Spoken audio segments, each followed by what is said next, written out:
Hey everybody. I was gonna do a video about chronic pain and how it affects our lives, and then I thought, you know what? I'm just gonna go live stream, and I'll treat it like a video. So, um, if any of you are in the audience, I will, I guess, interact more after I'm kind of done. I've taken some notes, and I want to get through this because this is a really important subject to me. Obviously, um, if you see me kind of wiggling around a little bit and moving around a little bit, I'm really sorry. It's uh, it's been raining here in Las Vegas, believe it or not. Today is the We have sun today, but the last few days it had been raining, and I'm kind of sore. So, for those of you that don't know me, my name is Sin City Renee. I have a YouTube channel called Sin City Renee, and my phone just went on off to tell me Sin City Renee is live. Thanks. Thanks, you now. Um, anyway, I have systemic lupus, chronic fatigue syndrome. I have fibromyalgia. I was diagnosed with that, I don't know, 20 years ago. Lupus, mm, I don't know. They all kind of run together. Anyway, I made a chronic pain video probably 2 years ago.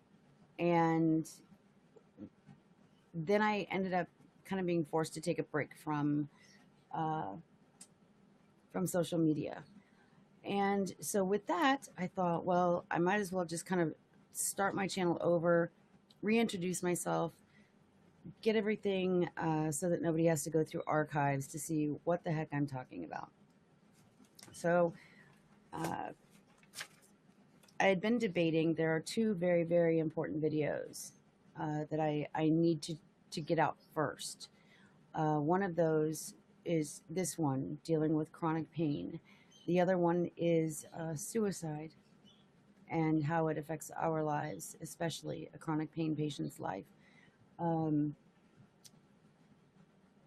Unfortunately, last night, uh, my neighbor was a chronic pain sufferer and took his life.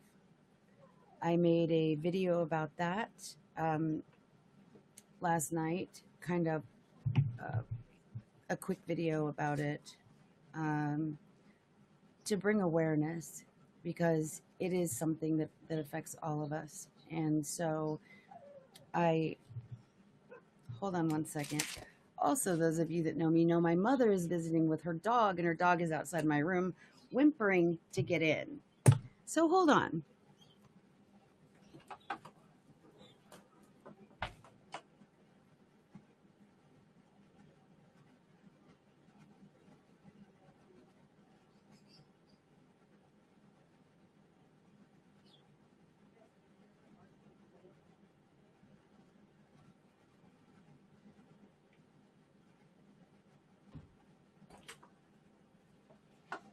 Okay.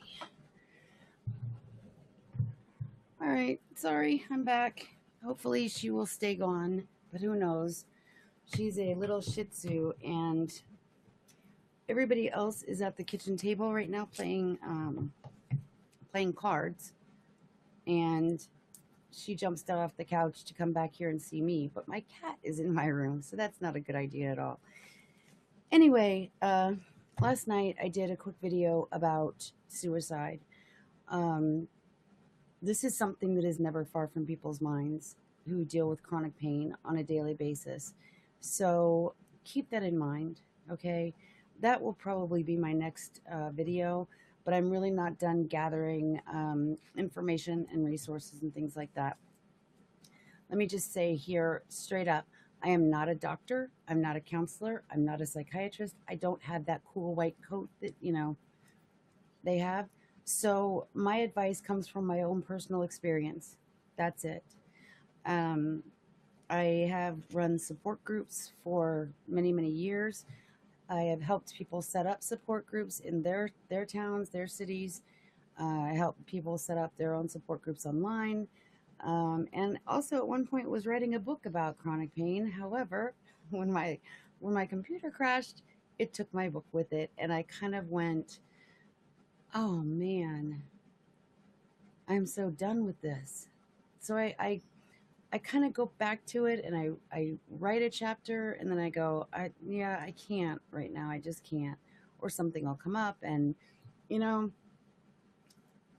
if you deal with chronic pain, you know that the crazier your life gets and the more stress you're under, the more you're going to hurt. So that's just how it is. Um, First of all, I guess starting this out, let me say that it's not my intention to offend anyone or hurt anyone by what I'm about to say. I want you to understand that we need to be strong. We're not victims in this by any means, okay? We have illnesses, but those illnesses don't define who we are, okay? Um, we define us. So, with that being said, I'll get right into it. Chronic pain is medically defined as a pain that lasts 3 months or longer. Some good days, some bad days, but the pain is always there. This isn't like a broken arm, a broken finger, a cut that's going to heal and go away. It's not going to go away. Um, like I said, about 3 months is normally what doctors define chronic pain as. Um, the longer somebody is in chronic pain, the more anxiety and depression set in because they know something's wrong, but they don't know what. So at that point, they may be going from doctor to doctor trying to get answers.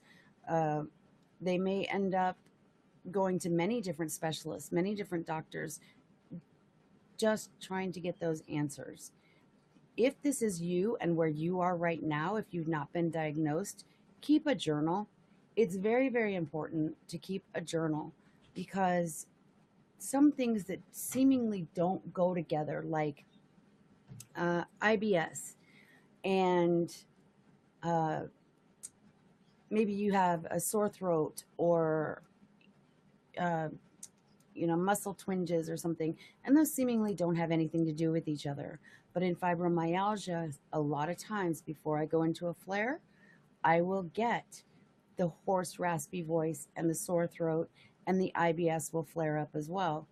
Um, I'll also get a rash or hives or something, stuff that just seems like off the wall, that doesn't seem to make any sense whatsoever, can be very, very beneficial to your doctor in making a diagnosis for you.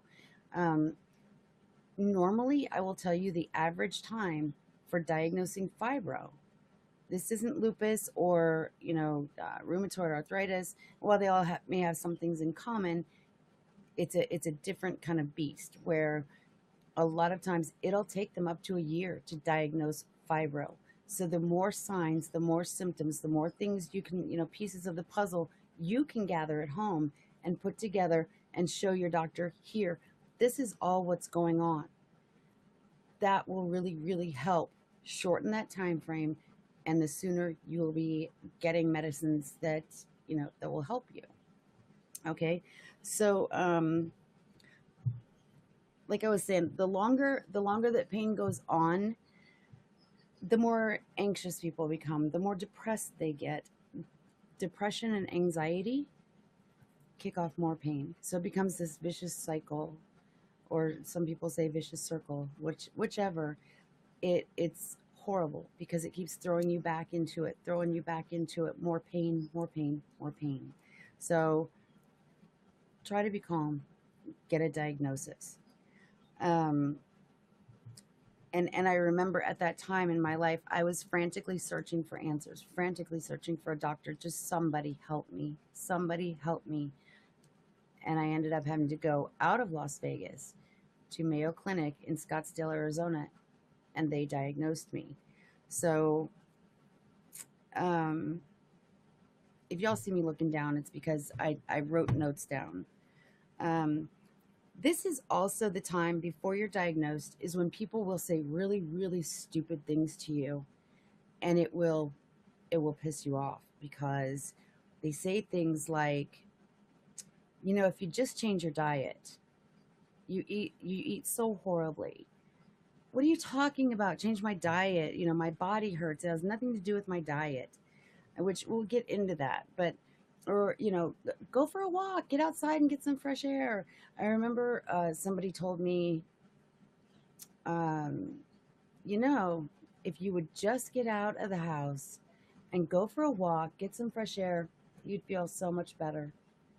And I'm thinking, you're in my bedroom where I'm curled up in the fetal position, crying, telling you how sick I am and how much I hurt.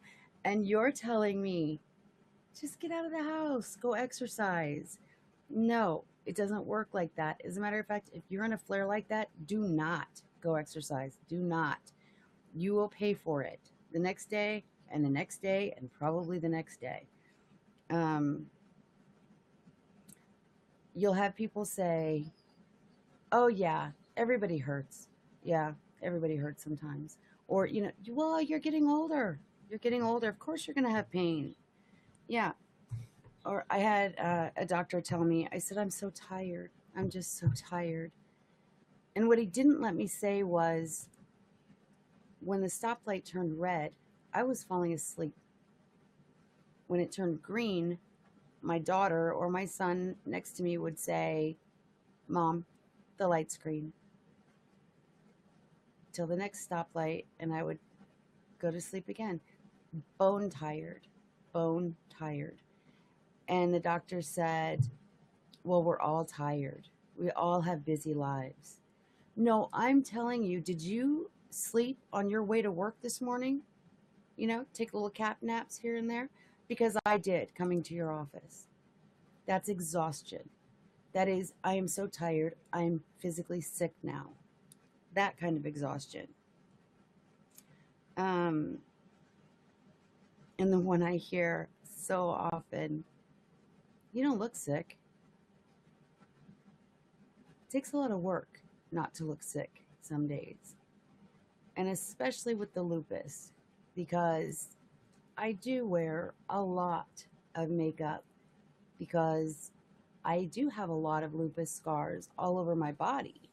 Um, a lot on my arms, a lot on my shoulders, but across here, I wear a lot of makeup. And makeup is something that I can still do. Um, and I enjoy doing it. I like playing with makeup, and especially on days that I'm really, really hurting. The worse I feel, the better I'm going to look because the more makeup I will put on because I have nothing else I can do. So, yeah, we don't always look sick. Um, we also we also get to the point where we're really, really good at hiding things. It's like a wounded animal, and how so often they'll hide, or if they have something wrong, if they live in packs, they get really good at hiding that limp or hiding that pain, and they'll put a mask on and they'll smile, or, well, the animals don't smile, but you know what I mean. We smile, and it's not until somebody who really knows us, sees us a lot, and understands what those things really are. And there's little tells that people show, and you can tell that they're hurting. Um, but yeah, we've gotten very, very good at hiding it, and especially in public. Especially in public. I try very hard not to limp when I'm in public because I don't know why. It's a weakness to me. It's in my head. It's like somebody will perceive me as being weak, and I don't want people to think that about me. I don't ever want people to see me as being weak. I don't know why. I don't know why. Um,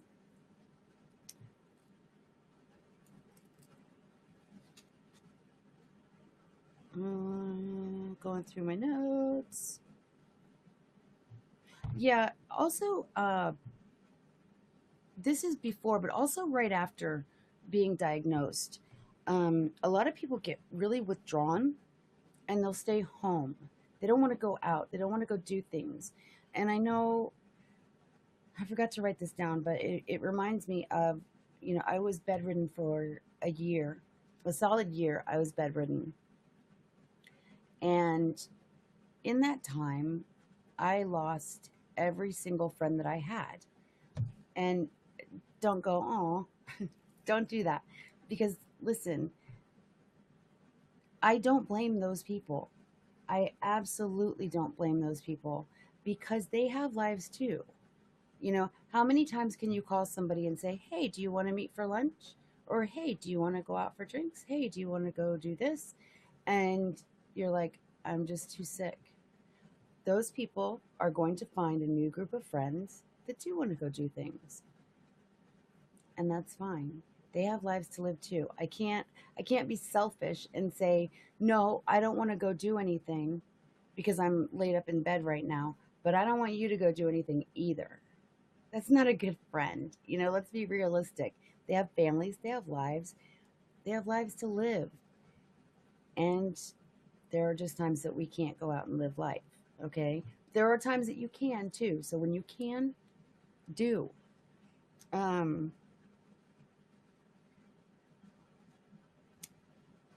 some people end up going through this stage of, like, maybe they cry a lot, or like my kids were saying, like, I was moaning Myrtle. They called me moaning Myrtle at that point because I cried all the time. I was so sick and I was hurting so much and I didn't know what was wrong with me, and it was anxiety and depression and all these things all going on inside my body, and I didn't know what was wrong with me. All I knew was that I was grieving. I had lost three or four people in like 6 month time period. It was a very short period of time, and I lost my 12-year-old dog. And I went to bed one night, and I woke up the next morning, and I was broken. Literally, my whole life changed in that time frame, and I didn't know what was wrong, and I cried all the time. Didn't know why even. Um, and some people they do get sad. Some people get angry, really angry, and some people get envious. And I remember there were times that I was envious of people. I would sit on my bed and I could see out the window and I could see people running and playing, and people doing yard work and things up the street, and I thought, I wish that was me. I wish I could get out of this bed. I wish I could do yard work, or play with my kids or do something. And I don't understand, why is this happening to me? And I was so envious of others. And I felt guilty looking back on that. It wasn't their fault they're having a great time outside. It was in my head. That was my head. Um, but I remember being so envious of others and what they were able to do and what I was not able to do. And it was a horrible time. But like I said, pain doesn't define you. Um, I don't know, Ricky. You can't hear me?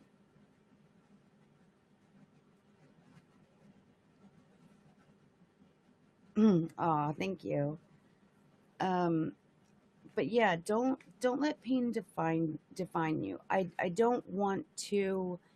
Um, you're stronger than you know, and you are stronger than you give yourself credit for. Until something happens that you have to live through, you don't know how strong you really are. You really are stronger than you know. And that's the message that I want to get out. Pain doesn't define us. Chronic pain has destroyed lives, it's destroyed families, it's caused divorces, it's lost kids in a custody battle. Chronic pain. Chronic pain is also responsible for uh, people getting addicted to drugs because the doctors aren't helping them and they're looking for help. When you take somebody's help away from them, you take away their hope, which leads to what happened 2 doors up the street from me last night. That leads to people committing suicide because they have no hope and they have no way to deal with it. I'm here to give you hope. Don't be a victim. Take responsibility for your pain and take action. Get out there, get a diagnosis, get on the proper medication. Okay? That is your absolute first step.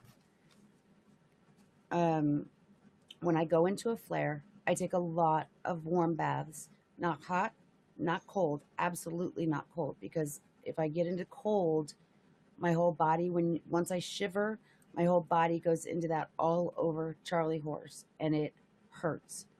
So a lot of warm baths, a lot of reading. Um, if your eyesight is horrible like mine, do audiobooks. Meditate. Learn to meditate.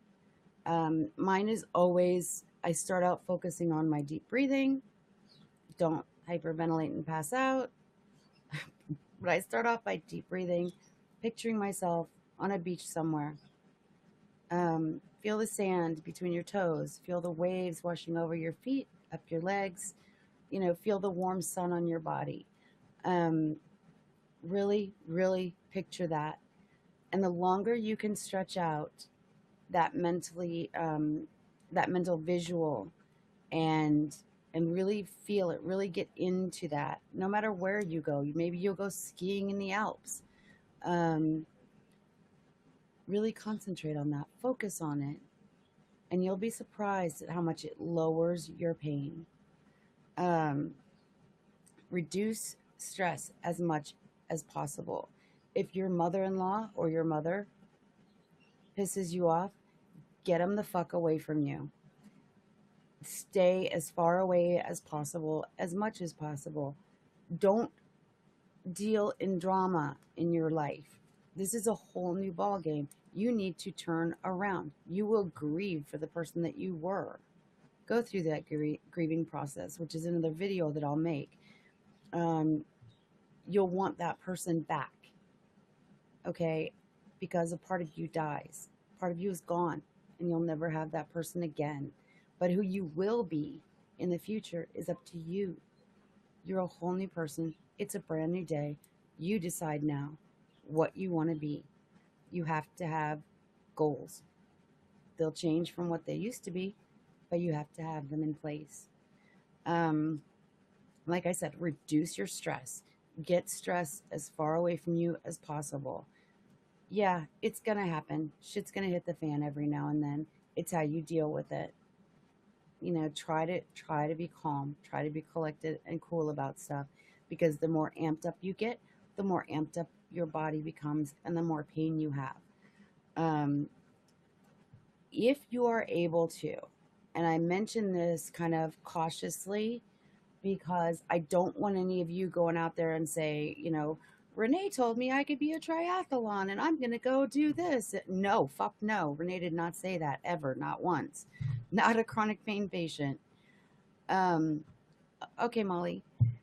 Um, what I am telling you is if you can do like a form of slow stretching, like yoga or something like that, anything to keep that flexibility and those muscles toned, um, you'll be much better off in the long run.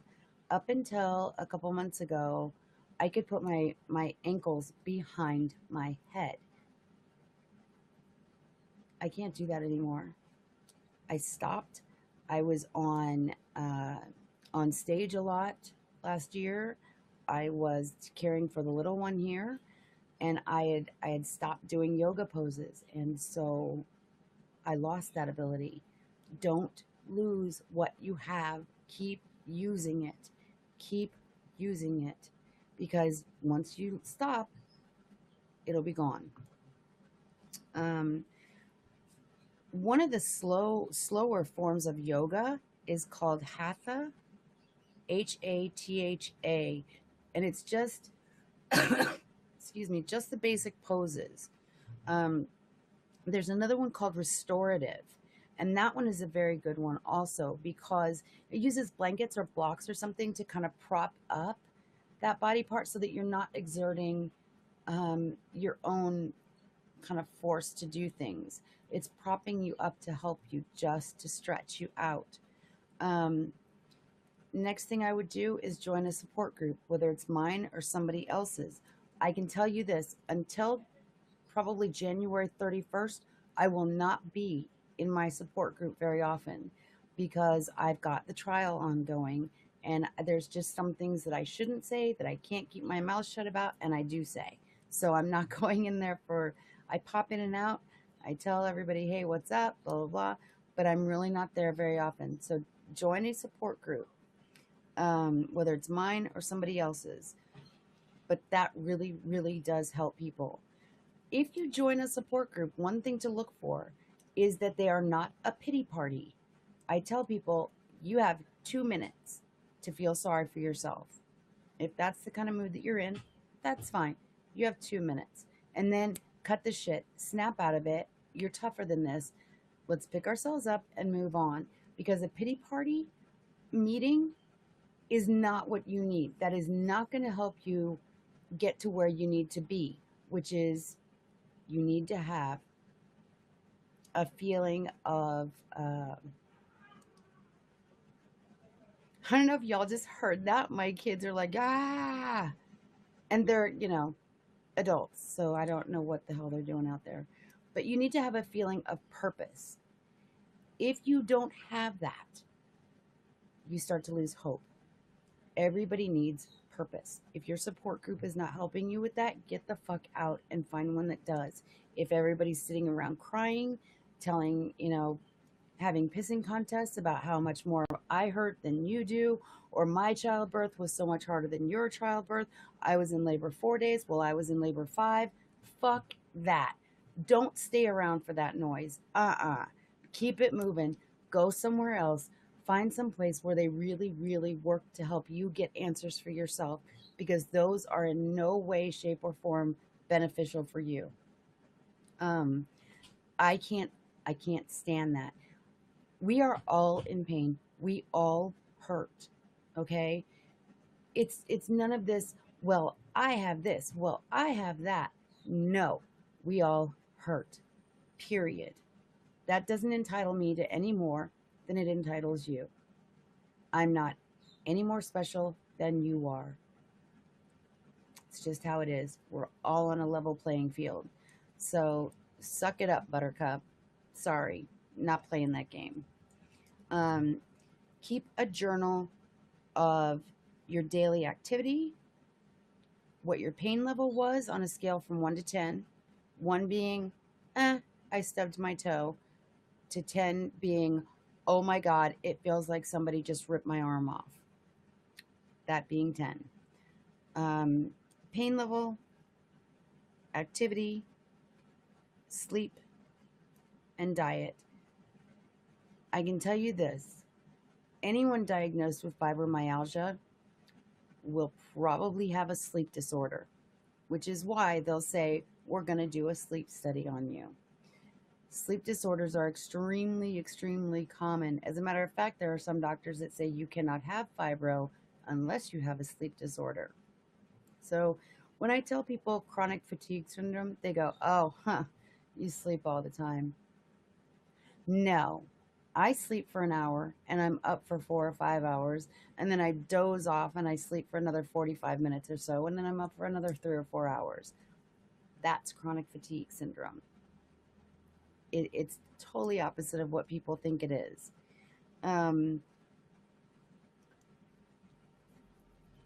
Distract yourself.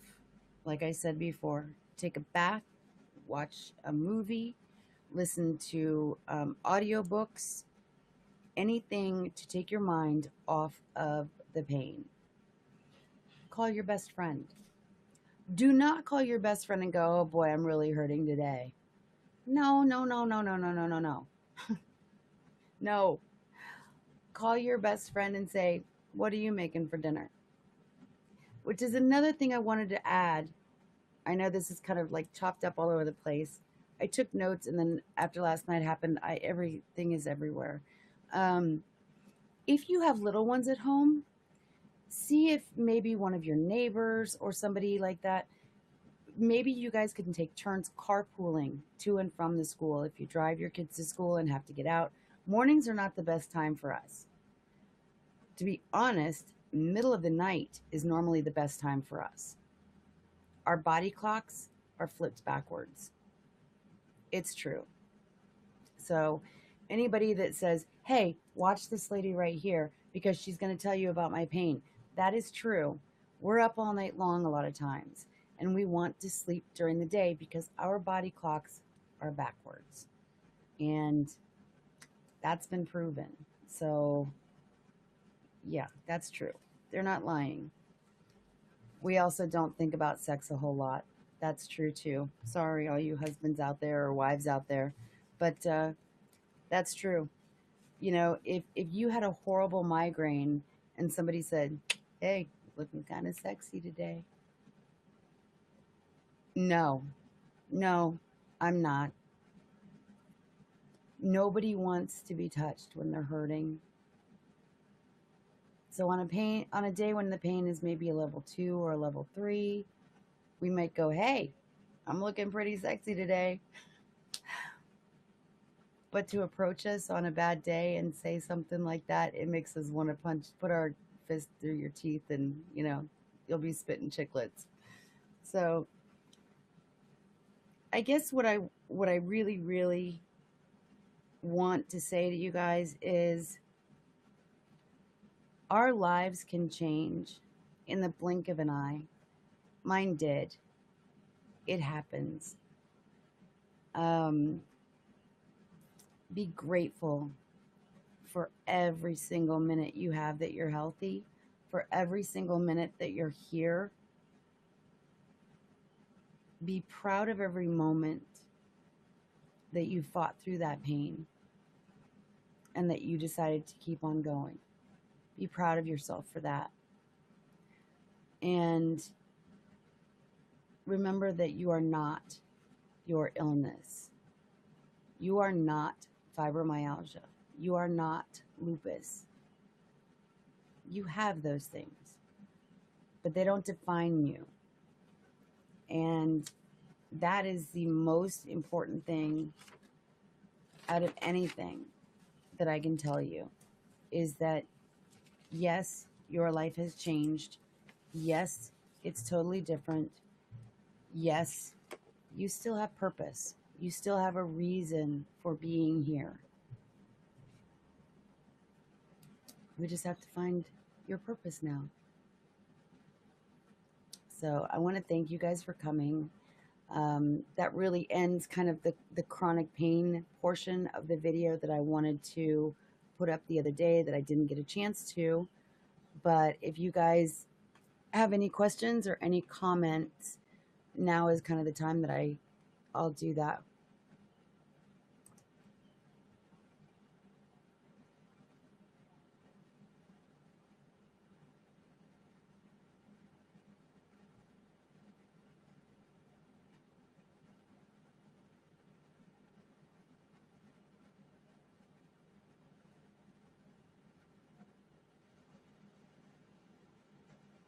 Actually, I should end this so that it goes up as a video.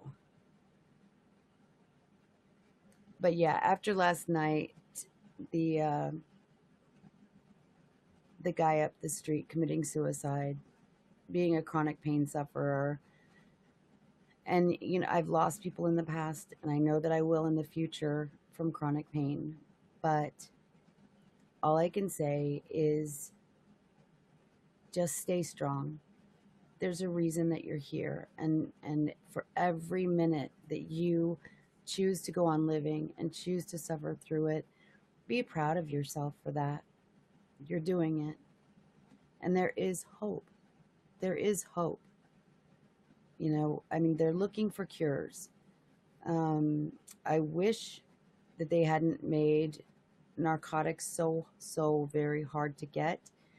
I see them unfortunately cracking down even more on those in the future. they really don't take into consideration the chronic pain patients of the world. And if I knew how to fight that and fight the system, I absolutely would. I would absolutely take it on the chin and be the poster child for that. But I don't know how to fight it. Ricky, I just absolutely adore you and I've missed you.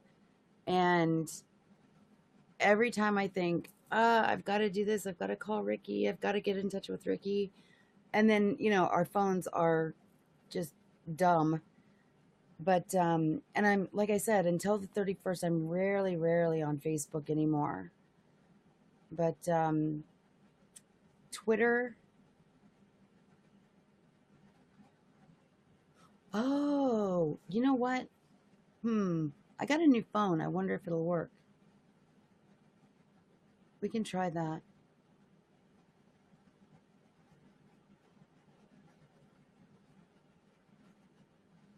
But yeah, I want everybody to, you know, to realize that nothing is over just because you're diagnosed with a chronic pain illness. It does. It ruins lives. It destroys families. It's lost children in custody battles before. Um, right now, I'm getting through my day with aspirin.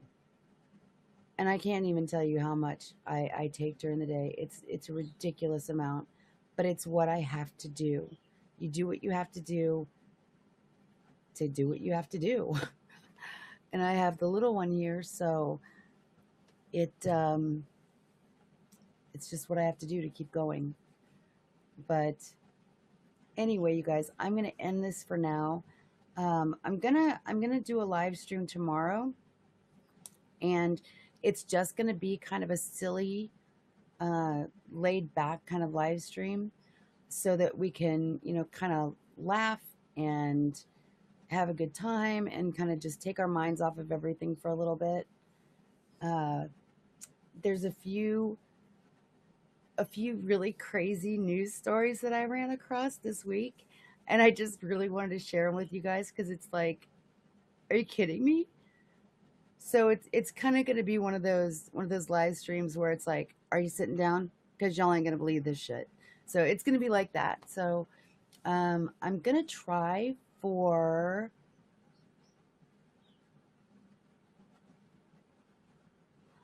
Ricky, you're going to have to find me then, honey. Do you have me on Twitter?